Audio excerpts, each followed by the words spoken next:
Jetty big ബോസിലേക്ക് എല്ലാവർക്കും സ്വാഗതം. അപ്പോൾ എന്താണ് ജെട്ടി ബിഗ് ബോസ് എന്നായിരിക്കും നിങ്ങളുടെ സംശയം. നമ്മുടെ ബിഗ് ബോസ് സീസൺ 7 കണ്ടന്റ് എന്ന് പറയുന്നത് ജെട്ടിയാണ്. അതുകൊണ്ടാണ് ജെട്ടി ബിഗ് ബോസ് എന്നാക്കിയത്. ഇന്നത്തെ കണ്ടന്റ് ആണ് ജെട്ടി. അതുള്ളത് കൊണ്ട് മറ്റൊരു കണ്ടന്റും ഇല്ലാത്തത് കൊണ്ട് അങ്ങനെയാക്കി ജെട്ടി ബിഗ് ബോസ്. പിന്നെ നമ്മുടെ രേണു ചേച്ചീനെ അവിടെ കയറി ഡാഗിനി അമ്മൂമ്മ എന്ന് വിളിച്ചു. ഇനിയിപ്പോ പുറത്ത് കുറെ പേര് വിളിച്ചെങ്കിലും അകത്ത് വിളിക്കാവോ? ഇപ്പൊ എന്തായാലും നമ്മുടെ രേണു ചേച്ചിനെ ഡാഗിനി അമ്മൂമ്മ എന്ന് വിളിച്ചിരിക്കുകയാണ്. അപ്പോൾ അതൊരു കണ്ടന്റ് ആണ്. പിന്നെ നമ്മുടെ ഷാനവാസ് നല്ലവനായ ഉണ്ണിയായി അഭിനയിച്ചു കൊണ്ടിരിക്കുന്നു. അതുകൂടാതെ നമ്മുടെ അനീഷ് ആണെന്നുണ്ടെങ്കിൽ ക്ലാസ് എടുത്തുകൊണ്ടിരിക്കുകയാണ്.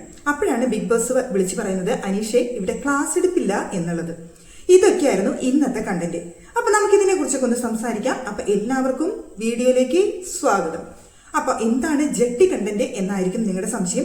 കഴിഞ്ഞ ദിവസം ഉണ്ടായ സംഭവം, പക്ഷേ ഇന്നാണ് അത് വലിയ സംഭവമായി മാറിയത്. ഇന്നിപ്പോ അതൊരു വലിയ കണ്ടന്റ് ആയിരുന്നു. ബിഗ് ബോസ് വീട്ടിലെ ഏറ്റവും വലിയ കണ്ടന്റ് ആയിരുന്നു ജെട്ടി ടോപ്പിക്. അല്ല, എല്ലാ സീസണിലും ഉണ്ടാവില്ലേ ഒരു അടിവസ്ത്ര ടോപ്പിക്. ഈ സീസണിലും ഫസ്റ്റ് ഡേ തന്നെയായിരുന്നു അടിവസ്ത്ര ടോപ്പിക് അഥവാ ജെട്ടി ടോപ്പിക്. നമ്മുടെ ജെട്ടി ടോപ്പിക്കിലെ പ്രധാന ആൾക്കാരെന്ന് പറയുന്നത് നമ്മുടെ ജിസയിലും അനുമോളുമാണ് കേട്ടോ. ജിസേലിന്റെ അടിവസ്ത്രമാണ് ബാത്റൂമിന്റെ അവിടെ നിന്ന് കിട്ടിയത്. അതാണ് എല്ലാവരും കൂടി ഇങ്ങനെ പൊക്കിപ്പിടിച്ചത് അനുവാണെന്നുള്ള തെറ്റിദ്ധാരണയിൽ ജിസേൽ കട്ടക്കലിപ്പില് അനു എന്റെ അടിവസ്ത്രം എടുത്ത് എല്ലാവരും കാണിച്ചു, ക്യാമറയെ കാണിച്ചു എന്ന് പറഞ്ഞുകൊണ്ട് ജിസേലാണെന്നുണ്ടെങ്കിൽ കട്ടക്കലിപ്പ്. അതുകൊണ്ട് തീർന്നില്ല കാര്യം. നെക്സ്റ്റ് അവിടുത്തെ പ്രശ്നം എന്ന് പറയുന്നത് ജിസേലിന്റെ മൈക്ക് ഈ അനു തന്നെ എടുത്തുകൊണ്ടുപോയി ഒളിപ്പിച്ചു വെച്ചത് എന്നുള്ളതാണ് മറ്റൊരു കണ്ടന്റ്. അനുവാണെന്നുണ്ടെങ്കിൽ ബാത്റൂമിൽ നിന്ന് ഇറങ്ങിയ സമയത്ത് കണ്ട മൈക്ക് എടുത്ത് അങ്ങ് കഴുത്തിലിട്ട് അങ്ങ് പോകുന്നു. പക്ഷെ അത് ആരുടെ പേരായാലും എഴുതിയിരിക്കുന്നതെന്ന് കണ്ടില്ലെന്നാണ് അനുവിന്റെ കണ്ടുപിടുത്തം. എന്തായാലും അതിനുശേഷം തിരിച്ചറിഞ്ഞതിനു ശേഷം മൈക്ക് അവിടെ കൊണ്ടുപോയിട്ട് സ്വന്തം മൈക്ക് അനു എടുത്ത് കഴുത്തിലിട്ടു. പക്ഷെ ജിസേലിന്റെ തെറ്റിദ്ധാരണ അതല്ല, ജിസേലിന്റെ മൈക്ക് കൊണ്ടുപോയി അനുമോൾ ഒളിപ്പിച്ചു വെച്ചു എന്നുള്ളതാണ്. കാരണം മറ്റൊന്നുമല്ല, നമ്മുടെ ജെട്ടി പ്രശ്നമുണ്ടല്ലോ. അപ്പൊ ജിസേലിനെ ടാർഗറ്റ് ചെയ്തുകൊണ്ട് ജെട്ടിയുടെ വിഷയത്തിൽ ടാർഗറ്റ് ചെയ്തു. അത് കഴിഞ്ഞപ്പോൾ മൈക്ക് ചെയ്തു. അവിടെ കൊണ്ടും തീർന്നില്ല. അടുത്തതാണ് നമ്മുടെ ചായ പ്രശ്നം. ചായയാണ് അടുത്ത കണ്ടന്റ് ആയിരുന്നത്. ചായ നല്ല കടുപ്പമുള്ള ചായ വേണമായിരുന്നു ജിസേലിന്. പക്ഷെ അനുമോൾക്ക് വേണ്ടതോ കടുപ്പമില്ലാത്ത ചായ. അതുകൊണ്ട് തന്നെ ചായ തിളയ്ക്കുമ്പോഴേക്കും അനുമോൾ ചെന്ന് ചായ ഓഫ് ചെയ്തു എന്നുള്ളതാണ് അടുത്ത പ്രശ്നം. അപ്പൊ അനുമോൾ പറയുന്നുണ്ട്, അയ്യോ ഞാൻ ഗ്യാസ് കൂടുതൽ പോകില്ലേ എന്ന് വിചാരിച്ചുകൊണ്ടാണ് തിളച്ച ചായ നോർമലി ഞാൻ ഓഫ് ചെയ്തതെന്ന്. അല്ല, അപ്പൊ ജിസേൽ ചോദിക്കുന്നുണ്ട്, നീ അപ്പുറത്ത് ചായ ഉണ്ടാക്കുന്നുണ്ടല്ലോ, നിന്റെ ചായ നോക്കിയാൽ പോരെ, എന്റെ നോക്കേണ്ട ആവശ്യം എന്തിരിക്കുന്നു? അപ്പോൾ ഈ 3 കാരണങ്ങൾ കൊണ്ട് ഈ ജെട്ടി പ്രശ്നം കാരണം ഉഗ്രൻ വഴക്കിലേക്ക് ചെന്നെത്തി അനുമോളും ജിസേലും. സംഭവം വലിയ സംഭവമായിട്ട് കൊഴിപ്പിച്ച് കൊണ്ടുവന്നിട്ട് അവസാനം രണ്ടും കൂടി അങ്ങ് കെട്ടിപ്പിടിച്ച് അങ്ങ് സോറി പറഞ്ഞ് അങ്ങോട്ടും ഇങ്ങോട്ടും ക്ഷമയൊക്കെ ചോദിച്ച് തെറ്റിദ്ധാരണകളൊക്കെ തീർത്തി. അപ്പോൾ ജെട്ടി പ്രശ്നം അങ്ങനെ സോൾവ് ആയിരിക്കുകയാണ്. എങ്കിൽ അവിടെ കൊണ്ട് തീർന്നില്ല. ബിഗ് ബോസ് ഒരു 7ന്റെ പണി 8ന്റെ പണി എന്നൊക്കെ പറഞ്ഞുകൊണ്ട് പണികൾ കൊടുക്കുന്നുണ്ടല്ലോ. ഇത്തവണയും ബിഗ് ബോസ് ഒരു 7ന്റെ പണി കൊടുത്തിട്ടുണ്ട് കുട്ടികളെ. അത് 7ന്റെ പണി എന്ന് പറയുന്നത്, ഇപ്പൊ നോമിനേഷൻ ഉണ്ടല്ലോ, ആ നോമിനേഷൻ പോരാതെ അടുത്തൊരു നോമിനേഷൻ വെച്ചിരിക്കുന്നു ബിഗ് ബോസ്. 4 പേരെ വീണ്ടും ഔട്ടാക്കാനുള്ള ഒരു ചാൻസ് കൊടുത്തിരിക്കുകയാണ് ബിഗ് ബോസ് ബാക്കിയുള്ള മത്സരാർത്ഥികൾക്ക് എല്ലാവരും കൂടിയിട്ട്. അതായത് ബിഗ് ബോസ് വീട്ടിൽ നിൽക്കാൻ അതായത് നിങ്ങൾക്ക് താല്പര്യമില്ലാത്ത അല്ലെങ്കിൽ യോഗ്യതയില്ലാത്ത മത്സരാർത്ഥികളെ 4 പേരെ തെരഞ്ഞെടുക്കുക എന്നുള്ളതായിരുന്നു അവിടുത്തെ ടാസ്ക്. 4 പേരെ തെരഞ്ഞെടുക്കണല്ലോ.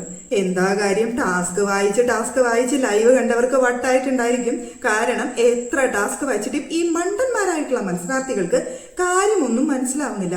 ഒരു ചുക്കും ചുണ്ണാമ്പ് അറിയാത്തോണ്ടേ ഒന്നിനെയും കാര്യം ഏൽക്കുന്നുണ്ടായിരുന്നില്ല. അവസാനം ബിഗ് ബോസ് തന്നെ അതൊക്കെ ഒന്ന് ക്ലിയർ ചെയ്ത് അങ്ങനെ ടാസ്ക് എന്താണെന്നല്ലേ, അതായത് ബിഗ് ബോസ് വീട്ടിൽ നിൽക്കാൻ യോഗ്യതയില്ല എന്ന് തോന്നുന്ന 4 മത്സരാർത്ഥികളെ നിങ്ങൾ തെരഞ്ഞെടുക്കണം. ഈ 4 മത്സരാർത്ഥികളെ നിങ്ങൾ തെരഞ്ഞെടുത്ത് കഴിഞ്ഞാൽ ഇവർക്ക് പിന്നെ രാത്രി ലൈറ്റ് ഓഫ് ആയതിനു ശേഷം ബിഗ് ബോസ് വീട്ടിൽ സ്ഥാനമില്ല. ഇവര് 4 പേരും പുറത്ത് ആണ് നേരം വെളുക്കുന്നത് വരെ കഴിയേണ്ടത്. ഇവർക്ക് 4 പേർക്കും കൂടി കിടക്കാനായിട്ട് ബിഗ് ബോസ് കൊടുക്കുന്നതോ ഒരൊറ്റ കട്ടിൽ. എന്നാൽ ഈ കട്ടിലിൽ കിടന്ന് ഉറങ്ങാവോ? അതും പറ്റത്തില്ല. എങ്ങാനും ഉറങ്ങിക്കഴിഞ്ഞാൽ ബാക്കിയുള്ളവർക്ക് ഇന്നാൾ ഉറങ്ങി എന്നുള്ളത് ഉള്ളിലുള്ള മത്സരാർത്ഥികളെ അറിയിക്കാനുള്ള ചാൻസ് ഉണ്ട്. അവര് വന്ന് ഈ ഉറങ്ങുന്ന ആളെ കട്ടിലോടുക്കൻ എടുത്തുകൊണ്ട് പോയി അവിടെ ഒരു റെഡ് സംഭവമുണ്ട്, അവിടെ കൊണ്ടുപോയി വെക്കുകയാണെന്നുണ്ടെങ്കിൽ അവർ ബിഗ് ബോസ് വീട്ടിൽ നിന്ന് പുറത്താകുന്നതായിരിക്കും. അവിടെ കൊണ്ടും തീർന്നില്ല. ബിഗ് ബോസ് വീട്ടിൽ നിന്ന് പുറത്താകാതിരിക്കാനുള്ള ഒരു ഐഡിയയും ബിഗ് ബോസ് അവിടെ കൊടുത്തിട്ടുണ്ട്. ഈ കട്ടിലോടുക്കനെ എടുത്തുകൊണ്ട് പോകുന്ന സമയത്ത് ഉറക്കത്തിൽ നിന്ന് ഇവർ എഴുന്നേൽക്കുകയാണെന്നുണ്ടെങ്കിൽ അപ്പോൾ തന്നെ ബിഗ് ബോസ് വീടിനുള്ളിലെ ലൈറ്റുകൾ കത്തുന്നതാണ്. അപ്പോൾ അവർക്ക് പുറത്താകേണ്ട ആവശ്യം വരില്ല, അവർ ഉറക്കത്തിൽ നിന്ന് എഴുന്നേറ്റ് കഴിഞ്ഞാൽ. ഇതായിരുന്നു അവിടുത്തെ ടാസ്ക് ഗെയിം. ഈ 4 പേരുടെ പേര് പറയാൻ വേണ്ടി ഓരോരുത്തരും പെട്ട പാടുണ്ടല്ലോ എന്റെ കുഞ്ഞു. മുഖത്ത് നോക്കി കാര്യം പറയാനായിട്ട് ഒരെണ്ണത്തിന് ധൈര്യം ഇല്ല. എന്താ വെച്ചാൽ മുഖത്ത് നോക്കി പറയുമ്പോൾ അവർക്കൊക്കെ വിഷമാവില്ലേ, സങ്കടാവില്ലേ, ഇവരൊക്കെ എന്തിനാണ് ഗെയിമിന് വന്നതെന്ന് തോന്നിപ്പോയി കേട്ടോ. ഒക്കെ വാഴകളാണെന്നുള്ള സംശയം തോന്നി. അല്ല, 2 ദിവസം കൊണ്ട് നമുക്കിനി വിലയിരുത്താറായിട്ടില്ലല്ലോ, ഇനി വരും എപ്പിസോഡുകളിൽ വിലയിരുത്താം. ഈ 2 ദിവസം കൊണ്ട് ആരെയും അങ്ങ് മനസ്സിൽ കയറ്റാൻ മാത്രമുള്ള ഒരു ഇഷ്ടം തോന്നാനുള്ള മത്സരമൊന്നും അവിടെ ആരും കാഴ്ചവെച്ചിട്ടില്ല എന്നാണ് എനിക്ക് തോന്നിയത്. എന്തായാലും ഈ ഒരു ഗെയിമിന് വേണ്ടി 4 പേരെ അവിടെ സെലക്ട് ചെയ്തു. 4 പേരിൽ അവിടെ ഏറ്റവും കൂടുതൽ വോട്ട് കിട്ടിയത് നമ്മുടെ ഷാനവാസിനെയാണ്. ഷാനവാസിന് അങ്ങനെ 10 വോട്ടുകളാണ് കിട്ടിയിരിക്കുന്നത്. ഷാനവാസ് നല്ലവനായ ഉണ്ണിയാവാനായിട്ട് ഷാനവാസ് വോട്ട് ചെയ്തതാണെങ്കിലോ, അയ്യോ ഇവരെല്ലാവരും സഹായിക്കും, പരസ്പരം അങ്ങോട്ടും ഇങ്ങോട്ടും സഹായിക്കും. ആദിലെ നൂറിയാണെന്നുണ്ടെങ്കിൽ ഒരാൾക്ക് ഉറങ്ങിക്കഴിഞ്ഞാൽ അടുത്ത ആൾക്ക് ഉറങ്ങാതിരിക്കാം, ഇവരങ്ങോട്ടും ഇങ്ങോട്ടും പാര വെക്കില്ല എന്നൊക്കെ പറഞ്ഞുകൊണ്ട് അവിടെ നല്ലവനായ ഉണ്ണിയായിട്ട് 4 പേരെ അങ്ങ് സെലക്ട് ചെയ്തു. ഒന്ന് പിന്നെ ആരെയായിരുന്നു, ആര്യനെ ഒക്കെയാണ് സെലക്ട് ചെയ്തത്. ഇവരൊക്കെ ആകുമ്പോൾ ഉറങ്ങാണ്ടിരിക്കുമല്ലോ, അവർക്കൊക്കെ ആരോഗ്യം ഉണ്ടല്ലോ എന്ന്. എന്റെ ഷാനവാസ, ഇത് സീരിയലല്ല, ഇത് ബിഗ് ബോസ് ആണ് എന്ന് നമുക്ക് പറയാൻ തോന്നിപ്പോയി. അതുകൊണ്ടൊക്കെ തന്നെയാണെന്ന് തോന്നുന്നു. കുറച്ചൊക്കെ ഗെയിമൊക്കെ കളിക്കാൻ ചുള്ള നോക്കിയെങ്കിലും ഏറ്റില്ലെന്ന് തോന്നുന്നു. എന്തായാലും ബാക്കി എല്ലാവരും കൂടി ഒരു 10 വോട്ടാണ് നമ്മുടെ ഷാനവാസിന് കൊടുത്തത്. പിന്നെ നമ്മുടെ ജട്ടി പ്രശ്നമാണല്ലോ ബിഗ് ബോസിലെ ഏറ്റവും വലിയ പ്രശ്നം എന്ന് പറയുന്നത്. ആരുടെ ജട്ടി ആയിരുന്നു എന്നുള്ളത് കൊണ്ട് ജിസേലിനെ വോട്ട്. എന്താ വെച്ചാൽ ജിസേലിന്റെ ജട്ടി ആയിരുന്നല്ലോ, അപ്പൊ ജിസേലിനെ വോട്ട്. അവിടെ ജട്ടി എടുത്ത് പൊക്കിയത് അനുമോളാണ് എന്നുള്ളത് കൊണ്ട് അനുമോൾക്ക് വോട്ട്. ഇതൊക്കെയായിരുന്നു അവിടെ നടന്നുകൊണ്ടിരുന്നത്. എന്തായാലും 10 വോട്ടുകളോടെ ഷാനവാസ് വന്നിരുന്നു എന്നുണ്ടെങ്കിൽ പോലും അവിടെ പിന്നെ വന്നത് ഒന്ന് ജിസേലാണ്. ജിസേല് ഉറങ്ങാതെ അവിടെ ഇരുന്നേ പറ്റൂ എന്നുള്ളതാണ്. പക്ഷെ ഇതിൽ എന്താണ് കോമഡി എന്ന് വെച്ച് കഴിഞ്ഞാൽ, എന്താണ് ഗെയിം എന്നുള്ള കാര്യം പോലും നമ്മുടെ പാവൻ ജിസേലിനെ മനസ്സിലായിട്ടില്ല. മലയാളം അറിയാത്തതിന്റെ പ്രശ്നമായിരിക്കാം, കാര്യമായിട്ടൊന്നും മനസ്സിലായില്ല. പിന്നെ ഏറ്റവും കൂടുതൽ വോട്ടുകൾ കിട്ടിയത് നമ്മുടെ ശൈത്യക്കായിരുന്നു. 9 വോട്ടുകളാണ് ശൈത്യക്ക് കിട്ടിയത്. ഒട്ടും ആക്റ്റീവ് അല്ല എന്ന് പറഞ്ഞുകൊണ്ടാണ് ശൈത്യക്ക് വോട്ട് കിട്ടിയത്. അതൊന്നും ഓർക്കുമ്പോൾ ശരിയാണെന്ന് തോന്നുന്നു. വലിയ ഓവർ സ്മാർട്ടൊക്കെ ആവാനായിട്ട് കഴിഞ്ഞ ദിവസം ശ്രമിച്ചതാണ്. പക്ഷെ ആ സ്മാർട്ട്നെസ് ഒന്നും പിന്നീട് അങ്ങോട്ട് കാണുന്നില്ല. അപ്പൊ കഴിഞ്ഞ ദിവസത്തെ ഓവർ സ്മാർട്ട്നെസ്സും ഇന്നത്തെ ഓവർ സ്മാർട്ട് ഇല്ലായ്മയും കാരണം ശൈത്യക്ക് അങ്ങനെ 9 വോട്ടുകൾ കിട്ടി. ശൈത്യയെ 2ാം സ്ഥാനത്ത് വന്നു. പിന്നെ വന്നത് നമ്മുടെ ജിസയില് 8 വോട്ടുകളുമായിട്ട് വന്നു. ജട്ടി പ്രശ്നമാണ് മെയിൻ പ്രശ്നം. പിന്നെ ആക്റ്റീവ് അല്ല എന്നുള്ളതും, മലയാളം അറിയാത്തത് കൊണ്ടുള്ള ആക്റ്റീവ് അല്ല എന്നുള്ള ഒരു കാരണം കൊണ്ടും അവിടെ ജിസയില് വന്നു. പിന്നെ വന്നത് നമ്മുടെ 2 മത്സരാർത്ഥികൾക്ക് ഒരേപോലെ വോട്ട് വന്നു. ഒന്ന് രന ഫാത്തിമ, കുറച്ച് ആക്റ്റീവ് ആണല്ലോ, അപ്പോൾ ചില കാര്യങ്ങൾക്ക് മെച്യൂരിറ്റി പോരാ എന്ന് പറഞ്ഞുകൊണ്ട് കുറെ എണ്ണങ്ങൾ കയറി വോട്ട് ചെയ്തു. 7 വോട്ട് കിട്ടി. പിന്നെ ഒന്ന് കിട്ടിയത് നമ്മുടെ RJ ബിൻസിക്കാണ്. RJ ബിൻസിയും ഒട്ടും ആക്റ്റീവ് അല്ല, RJ ഒക്കെ ആയിട്ട് അതിൻ്റെതായ രീതിയിലുള്ള കാര്യങ്ങളൊന്നും ഇല്ല എന്ന് പറഞ്ഞുകൊണ്ട് RJ ബിൻസിക്കും കിട്ടി ഒരു 7 വോട്ട്. പക്ഷെ 4 പേരല്ലേ വിടാൻ പറ്റത്തുള്ളൂ. അപ്പൊ ഇതിൽ നിന്ന് ആരെ വിടണമെന്ന് നിങ്ങൾ തീരുമാനിച്ചോളൂ എന്നായി ബിഗ് ബോസിന്റെ വക. അങ്ങനെ ബിഗ് ബോസ് പറഞ്ഞതനുസരിച്ച് അവരെ രന ഫാത്തിമയെ ഒഴിവാക്കിക്കൊണ്ട് ബിൻസിയെ വിടാനായിട്ട് തീരുമാനിച്ചു. അങ്ങനെ 4 പേര് ലൈറ്റ് ഓഫ് ചെയ്തതിനു ശേഷം ഈ ഒരാഴ്ച മുഴുവൻ ബിഗ് ബോസ് വീടിന് പുറത്ത് ഉറങ്ങാതെ രാത്രി കഴിയണം. ഉറങ്ങിക്കഴിഞ്ഞാൽ അവിടെ ഭാരയാണ്. സംഭവം മനസ്സിലായല്ലോ. അതൊക്കെ കഴിഞ്ഞ് നമ്മുടെ രേണു ചേച്ചി ഉണ്ടല്ലോ, രേണു ചേച്ചിക്കും കിട്ടിയായിരുന്നു കേട്ടോ ഒരു 6 വോട്ട്, 5-6 വോട്ട് രേണു ചേച്ചിക്കും കിട്ടിയായിരുന്നു.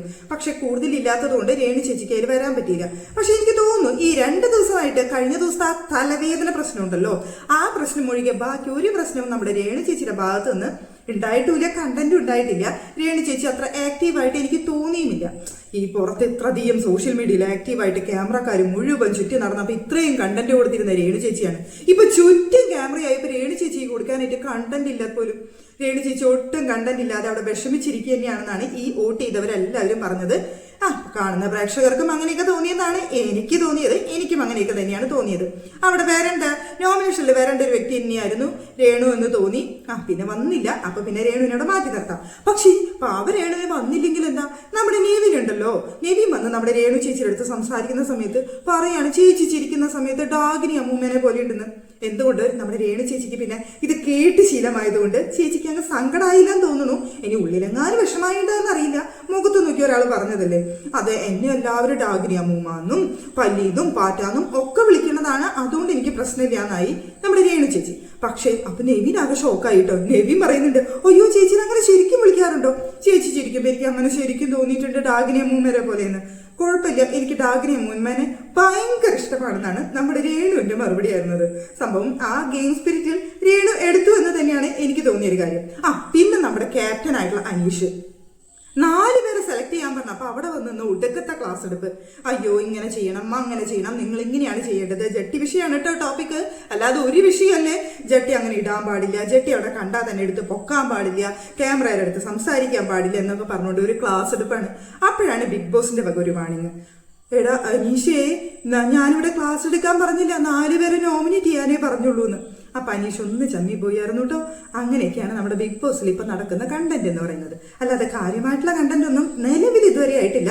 ഇതൊക്കെയായിരുന്നു കണ്ടന്റ് എന്ന് പറയുന്നത്. ഇനിയിപ്പോ വേറെ എന്തെങ്കിലും കണ്ടന്റ് ഞാൻ വിട്ടുപോയിട്ടുണ്ടെന്നുണ്ടെങ്കിൽ നിങ്ങളൊന്ന് ഓർമ്മപ്പെടുത്തണേ. പകലത്തില്ല, ഞാൻ ഇപ്പൊ വൈകിട്ടുള്ള കാര്യമാണ് പറഞ്ഞത്.